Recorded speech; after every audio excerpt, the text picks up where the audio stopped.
Hello అండి, అందరికీ నమస్కారం. ఈరోజైతే ఈ వీడియోలో హెల్దీగా పన్నీర్తో ఇట్లా ఫ్రై రెసిపీ అయితే చేసి చూపిస్తానండి. ఈవినింగ్ స్నాక్స్గా మనం తినొచ్చు. చాలా టేస్టీగా ఉంటుందండి. అన్నీ ఇంట్లో ఉన్న వాటితోనే చాలా సింపుల్గా ఎలా తయారు చేసుకుంటారో చూపిస్తానండి. వీడియో ఎండింగ్ వరకు చూడండి. దానికోసం ఫస్ట్ అయితే మనం పన్నీర్ అయితే తీసుకోవాలి. 200 గ్రామ్స్ పన్నీర్ అయితే నేను తీసుకున్నానండి. ఇట్లాగా నేను వీడియోలో చూపించినట్టుగా ముక్కలుగా అయితే కట్ చేసుకొని పెట్టుకోవాలండి. ఫస్ట్ చూస్తున్నారు కదా, చాలా సింపుల్గా అయితే 5 మినిట్స్లోనే మనం ఈ పన్నీరు స్నాక్స్ అయితే రెడీ అయితే చేసేసుకోవచ్చండి. ఈవినింగ్ మనకి ఏమైనా తినాలనిపిస్తే ఎప్పటికప్పుడు ఇట్లా అయితే రెడీ చేసేసుకోవచ్చండి. చూడండి, ఇట్లా అయితే కట్ చేసేసుకొని అందులో మనం కొంచెం సాల్ట్, కొంచెం కారం, వీడియోలో చూస్తున్నారు కదా అట్లాగా కొంచెం కారం, గరం మసాలా కొంచెం, ఆ తర్వాత పన్నీరు టిక్కా మసాలా అయితే తెచ్చానండి. ఇదొక్కటి మనం బయట నుంచి తెచ్చుకుంటే చాలు. ఇంక అన్నీ ఇంట్లో ఉన్న వాటితోనే చేసుకోవచ్చు. 1 స్పూను అదైతే వేస్తున్నాను.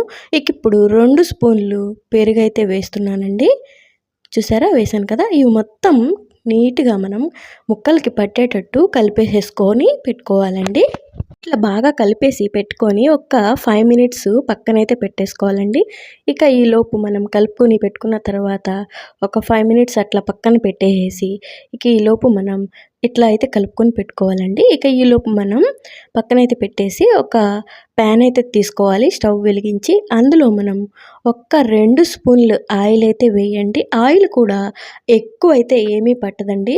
చాలా క్విక్గా త్వరగా అయితే రెడీ అయిపోతుందండి. ఈవినింగ్ మనం స్నాక్స్ లాగా తినేయచ్చు.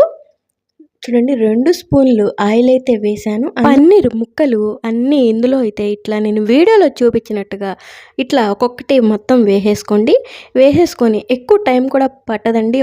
2 మినిట్స్లోనే మనకైతే ఇది రెడీ అయిపోతుంది. వెనక ముందు మనం 2 వైపులా తిప్పుకుంటూ వేగించుకోవడమేనండి. నేను ఈ వీడియోలో చూపించినట్టుగా చాలా టేస్టీగా అయితే ఉంటుందండి ఈ పన్నీర్ అనేది.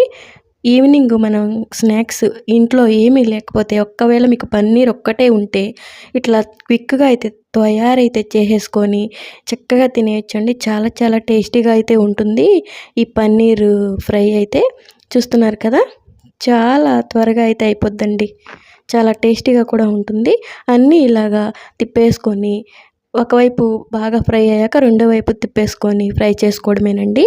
చాలా టేస్టీగా చాలా త్వరగా అయితే అయిపోతుందండి. హెల్త్కి కూడా చాలా మంచిది పన్నీరు. చూస్తున్నారు కదా, ఇట్లా వీడియోలో చూపించినట్టుగా చేసుకోవాలండి. చూస్తున్నారు కదా ఫ్రెండ్స్, చాలా ఎమ్మీగా కలర్ఫుల్గా అయితే బాగా కనిపిస్తుంది. చాలా బాగుంటుందండి తినడానికి కూడా. అట్లా అని ఎక్కువ అయితే తినొద్దండి, ఒక లిమిట్లో తినాలి. ఏదైనా హెల్దీ కదా అని ఎక్కువ తినేస్తే అది అన్హెల్దీ అయితే అయిపోతుంది. అందుకని లిమిట్గా తినాలండి. చూడండి, ఇట్లా అయితే మనం 2 వైపులా తిప్పుకొని ఫ్రై చేసేసుకున్నాం కదా. చూస్తున్నారు కదా, చాలా టేస్టీగా అయితే కనిపిస్తుంది. చాలా ఎమ్మీగా చూడగానే తినేయాలనిపిస్తుంది కదా. పన్నీర్ ఫ్రై ఇట్స్ డన్ అండి, రెడీ అయితే అయిపోయింది. ఇప్పుడు ఒక బౌల్లో అయితే సర్వ్ చేసేసుకుందామండి. చాలా టేస్టీగా ఉంటుందండి ఈ పన్నీరు ఫ్రై అనేది. ఈవినింగ్ స్నాక్స్ లాగా మనం అయితే తినేయచ్చు. మీకు ఈ వీడియో నచ్చితే లైక్ చేయండి, షేర్ చేయండి, కామెంట్ చేయండి ఫ్రెండ్స్. ఇలాంటి మరిన్ని వీడియోస్ కోసం నా ఛానల్ అయితే సబ్స్క్రైబ్ చేసుకొని నాకైతే సపోర్ట్ చేయండి. ఎమ్మి పన్నీరు ఫ్రై అయితే రెడీ అయితే అయిపోయింది. చాలా టేస్టీగా అయితే ఉందండి ఇది తినడానికి. మీరు కూడా ట్రై చేసి చెప్పండి మీకు ఎలా వచ్చింది ఏంటి అనేది. నాకైతే చాలా బాగా వచ్చింది, ఎమ్మి అండ్ టేస్టీగా. మీకు ఈ వీడియో నచ్చితే లైక్ చేయండి. Thank you for watching friends. Bye.